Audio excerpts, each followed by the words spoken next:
শ্রীমদ্ ভগবদ্গীতা অনুবাদ স্বামী রামসুখ দাস 15তম অধ্যায়ের 11তম শ্লোক। यतन्तो योगिनश्चैनं पश्यन्तात्मन्यवस्थितं यतन्तो हप्पकृतात्मानो नैनं पश्यन्त চেতসঃ।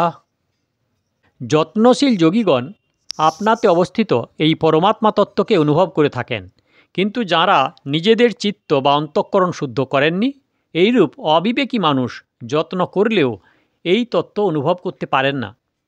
ব্যাখ্যা: যতন্ত যোগিনশ্চৈনং পশ্যতি, এখানে যোগিনঃ পদটি সেই সব সংখ্যাযোগী সাধকের বাচক যাঁদের একমাত্র উদ্দেশ্য হল পরমাত্মা তত্ত্ব লাভ করা। এখানে যতন্তঃ পদটি সাধনপরক, অন্তরের ইচ্ছা যা পূর্ণ না হলে স্বস্তিতে থাকা যায় না, তাকে বলা হয় যত্ন।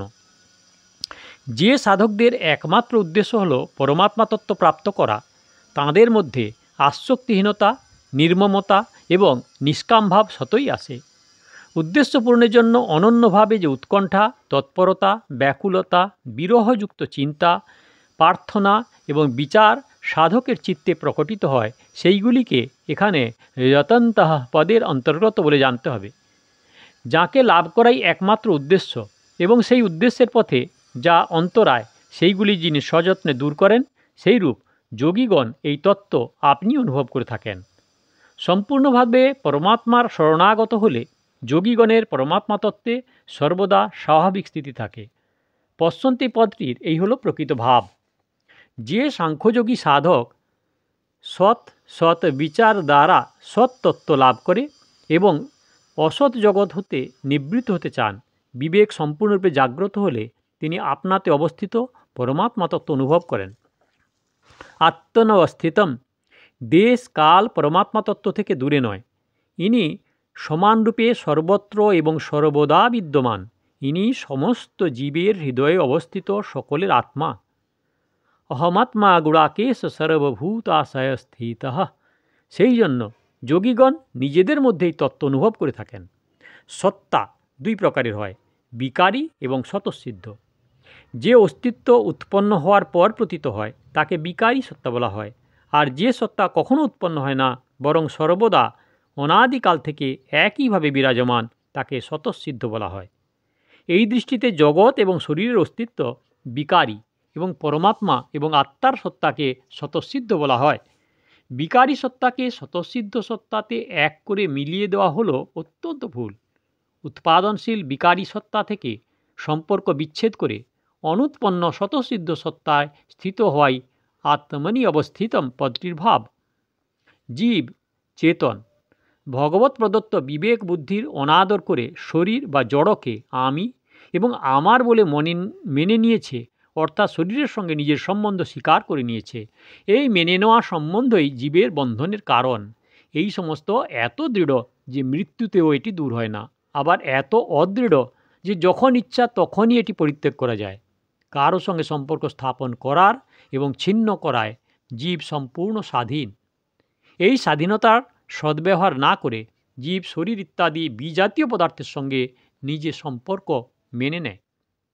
নিজের বিবেক দেহের সঙ্গে নিজ পার্থক্যের জ্ঞানকে গুরুত্ব না দিলে বিবেক অবদমিত হয়। বিবেক অবদমিত হলে দেহের বা জড়তত্ত্বের প্রাধান্য হয় এবং সেটি সত্য বলে প্রতীত হতে থাকে। সৎসঙ্গ, স্বাধ্যায় ইত্যাদির সাহায্যে যেমন যেমন বিবেক বিকশিত হয়, তেমন তেমন দেহের সঙ্গে মেনে নেওয়া সম্বন্ধ দূর হতে থাকে। বিবেক জাগ্রত হলে পরমাত্মার সঙ্গে যে নিজ প্রকৃত সম্পর্ক, তাতে নিজ স্বাভাবিক স্থিতি অনুভূত হয়। এটি এই আত্মনি অবস্থিতম পদটির ভাব। বিকারী সত্তার সম্বন্ধ থেকে অহংবোধ উৎপন্ন হয়। এটি দুই প্রকারের। শ্রবণ দ্বারা মানা, যেমন অন্যের থেকে শুনে আমি অমুক নামধারী, আমি অমুক বর্ণবিশিষ্ট ইত্যাদি অহংবোধ মেনে নেওয়া। ক্রিয়া দ্বারা মানা, যেমন ব্যাখ্যা দেওয়া, শিক্ষা দেওয়া, চিকিৎসা ইত্যাদি ক্রিয়াতে আমি বক্তা, আমি শিক্ষক, আমি চিকিৎসক ইত্যাদি অহংবোধ মেনে নেওয়া। এই দুই প্রকার অহংবোধ সর্বদা থাকে না, কিন্তু আমি রূপ স্বতঃসিদ্ধ সত্তা সর্বদা বিরাজমান। আমি রূপ মেনে নেওয়ার অহংবোধ ত্যাগ করা হলে আমি রূপ বিকারী সত্তাও শত পরিত্যাগ হয়ে যায় এবং যোগীদের আছে রূপ স্বতঃসিদ্ধ সত্তায় নিজ অবস্থিতি অনুভব হয়ে যায়। একেই বলা হয় আপনাতে আপনি তত্ত্ব অনুভব করা। সাধকদের সবথেকে বড় ভুল হয় এই যে তিনি যে রীতিতে জগৎকে জানেন সেই রীতিতেই পরমাত্মাকেও জানতে চান, কিন্তু জগৎ ও পরমাত্মা উভয়কে জানার রীতি বা নিয়ম একটি অপরটি থেকে ভিন্ন। জগৎকে ইন্দ্রিয়াদি, মন, বুদ্ধি ইত্যাদির সাহায্যে জানা যায়, কারণ তাকে জানা কারণ সাপেক্ষ, কিন্তু পরমাত্মাকে ইন্দ্রিয়াদি, মন, বুদ্ধি ইত্যাদি দ্বারা জানা সম্ভব নয়, কারণ তাকে জানা করণ নিরপেক্ষ। জড়ত্বের আশ্রয় থেকে চিন্ময়ে অবস্থিত অনুভব করা যায় না। জড়ত্বের স্থূল, সূক্ষ্ম এবং কারণ শরীরের আশ্রয় নিয়ে যেসব ব্যক্তি পরমাত্মা তত্ত্ব অনুভব করতে চান তারা সমাধিস্থ হলেও পরমাত্মা তত্ত্ব প্রাপ্ত করতে পারেন না, কারণ সমাধি কারণ শরীরকে আশ্রয় করেই হয়ে থাকে।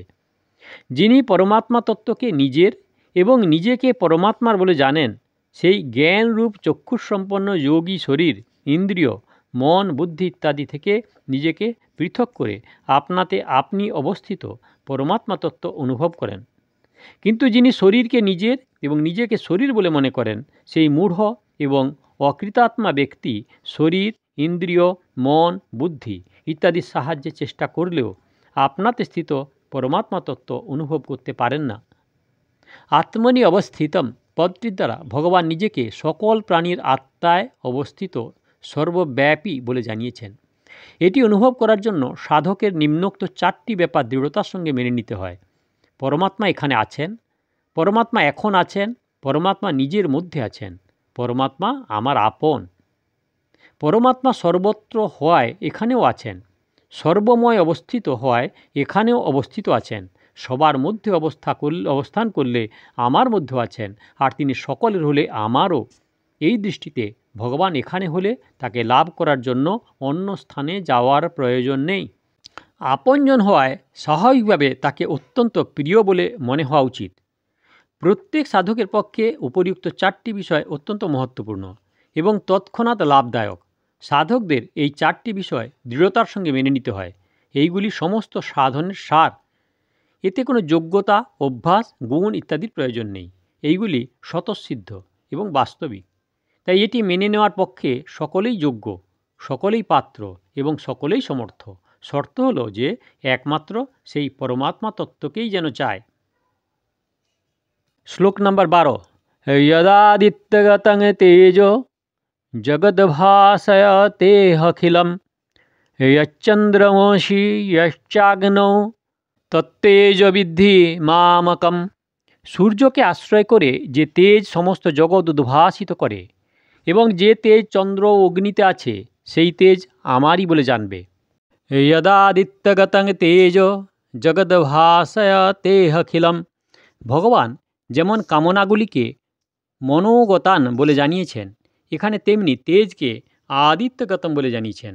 তাৎপর্য হলো যে মনস্থিত কামনাগুলি যেমন মনের ধর্ম বা স্বরূপ নয়, এইগুলি আগন্তুক, তেমনি সূর্যে অবস্থিত তেজ সূর্যের ধর্ম বা স্বরূপ নয়, আগন্তুক, অর্থাৎ এটি সূর্যের নিজস্ব নয়, ভগবানের কাছ থেকে পাওয়া। সূর্যের তেজ প্রকাশ এত মহান যে তার দ্বারা সমস্ত ব্রহ্মাণ্ড প্রকাশিত হয়। এটি সূর্যের তেজ বলে মনে হলেও এটি প্রকৃতপক্ষে ভগবানেরই। তাই সূর্য ভগবানকে বা তার পরমধামকে প্রকাশিত করতে সমর্থ নয়। মহর্ষি পতঞ্জলি বলেছেন, পূর্বেশামপি গুরুঃ কালেনান অবচ্ছেদাৎ।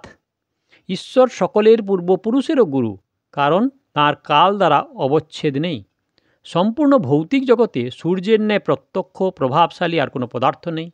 চন্দ্র, অগ্নি, নক্ষত্রপুঞ্জকে, বিদ্যুৎ ইত্যাদি যত প্রকার প্রকাশমান পদার্থ আছে সেইগুলি সবই সূর্যের থেকে প্রকাশ পায়। ভগবানের থেকে আহরিত তেজে যখন সূর্য এত বিশিষ্ট ও প্রভাবশালী, তখন স্বয়ং ভগবান কত বিশিষ্ট এবং কত প্রভাবশালী হতে পারেন। এইভাবে বিচার করলে সতই ভগবানের প্রতি আকর্ষণ জন্মায়। সূর্য নেত্রের অধিষ্ঠাত্রী দেবতা, সুতরাং নেত্রে যে প্রকাশ দেখার শক্তি থাকে তাও পরম্পরাক্রমে ভগবানের কাছ থেকেই আসা বলে জানতে হবে। ইয়চ্চন্দ্রবংশী, যেমন সূর্যে অবস্থিত প্রকাশিকা শক্তি এবং দাহিকা শক্তি উভয়ই ভগবানের থেকে আগত, তেমনি চন্দ্রের প্রকাশ শক্তি ও পোষণ শক্তি উভয়ই সূর্য থেকে প্রাপ্ত হলেও পরম্পরাক্রমে ভগবৎ প্রদত্তই। যেমন ভগবানের তেজ আদিত্যগত, তেমনি তারই তেজ চন্দ্রগত বলে বুঝতে হবে। চন্দ্রের প্রকাশের সঙ্গে শীতলতা, মধুরতা, পোষণতা ইত্যাদি যে সমস্ত গুণ আছে তা সবই ভগবানের প্রভাব। এখানে চন্দ্রকে তারা, নক্ষত্র ইত্যাদির উপলক্ষণ বলে বুঝতে হবে। চন্দ্র মনের অধিষ্ঠাত্রী দেবতা, সুতরাং মনের যে প্রকাশ, মনন করার শক্তি, তাও পরম্পরাক্রমে ভগবানের থেকে আসা বলে জানতে হবে। যচ্চাগ্ন, ভগবানে যেমন তেজ আদিত্যগত, তেমনি তার তেজ অগ্নিগত বলে জানতে হবে। তাৎপর্য হল যে অগ্নির প্রকাশিকা শক্তি এবং দাহিকা শক্তি উভয়ই ভগবানের অগ্নির নয়। এখানে অগ্নিকে বিদ্যুৎ, প্রদীপ, জোনাকি ইত্যাদির উপলক্ষও বলে জানতে হবে। অগ্নি হল বাণীর বা অধিষ্ঠাত্রী দেবতা, সুতরাং বাণীতে যে প্রকাশ বা অর্থ প্রকাশ করার শক্তি থাকে তাও ভগবানের কাছ থেকেই পরম্পরাক্রমে প্রাপ্ত বলে জানতে হবে। উত্তেজ বিদ্ধি মামকম, যে তেজ সূর্য, চন্দ্র এবং অগ্নিতে আছে এবং যে তেজ এই তিনটি প্রকাশ থেকে প্রকাশিত অন্য পদার্থ, তারা, নক্ষত্র, বিদ্যুৎ, জোনাকি ইত্যাদিতে দেখা বা শোনা যায়, সেইগুলিও ভগবানেরই তেজ বলে জানতে হবে। উপরিউক্ত পদের দ্বারা ভগবান জানিয়েছেন যে মানুষ যেমন তেজপূর্ণ পদার্থে আকর্ষিত হয়, সেইরূপ পদার্থে আমারই প্রভাব দেখা উচিত। যেমন বোঁদের লাড্ডুর মিষ্টতা তার নিজস্ব নয়, তা হলো চিনির মিষ্টভাব, তেমনি সূর্য, চন্দ্র এবং অগ্নিতে যে তেজ তা তাদের নিজস্ব নয়, সেগুলি ভগবানের। ভগবানের আলোকেই এই সমস্ত জগৎ আলোকিত। তস্য ভাস্য সর্বমিদং বিভাতি, তিনি সকল জ্যোতির জ্যোতি, জ্যোতিষামপি তজ্জ্যোতি। সূর্য, চন্দ্র এবং অগ্নি যথাক্রমে নেত্র, মন এবং বাণীর প্রতিষ্ঠাতা এবং তাদের প্রকাশক। মানুষ নিজের ভাব প্রকাশ করার এবং বোঝার জন্য চক্ষু, মন বা চিত্ত এবং বাক্য এই তিনটি ইন্দ্রিয় ব্যবহার করে। এই তিনটি ইন্দ্রিয় যত প্রকাশ করে তত অন্য ইন্দ্রিয় করে না। প্রকাশের অর্থ হলো পৃথক পৃথক জ্ঞান করানো। নেত্র এবং বাক্য বাহ্যিক কারণ এবং মন হলো তাত্ত্বিক কারণ। করণের সাহায্যে বস্তুর জ্ঞান হয়। এই তিনটি করণই ভগবানকে প্রকাশিত করতে পারে না, কারণ এর মধ্যে যে তেজ এবং প্রকাশ অবস্থিত তা এদের নিজস্ব নয়, তা ভগবানেরই। এই হলো 15 নম্বর অধ্যায়ের শ্লোক নাম্বার 11-12। দয়া করে সাবস্ক্রাইব করুন, লাইক করুন, শেয়ার করুন, কমেন্ট করুন। আর গীতার শুরু থেকে দেখতে হলে কাকনবাসীতে ক্লিক করে ভিডিও দেখুন, আর আগের ভিডিওর জন্য দয়া করে অপেক্ষা করুন।